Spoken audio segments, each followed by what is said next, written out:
नमस्कार दोस्तों, दरभंगा में एसएसपी ने की क्राइम बैठक। सभी थानों की पुलिस को बुलाया, अब अपराधियों की खैर नहीं।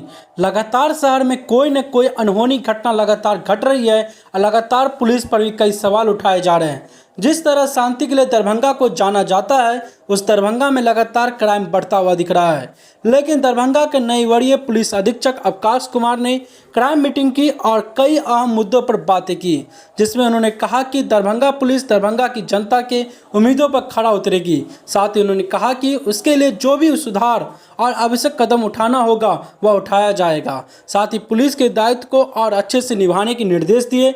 वहीं आपको बता दें, इस मीटिंग के साथ कोर्ट की भी मीटिंग बुलाई गई थी। उन सभी से पुलिस के लिए आवश्यक सहयोग की बात की गई।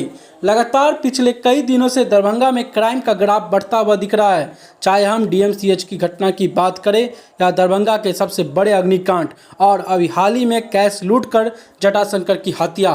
कहीं न कहीं अवकाश कुमार दरभंगा के लिए एक नई किरण की उम्मीद बनकर आए हैं। तो दोस्तों, देखने वाली बात होगी कि अब क्या दरभंगा में क्राइम बढ़ता है या इसके बाद, इस मीटिंग के बाद दरभंगा में क्राइम घटता है और पुलिस कितने सहयोग के साथ आम जनता को सहूलियत देती है और आम जनता कितनी सेटिस्फाई होती है पुलिस अधीक्षक से।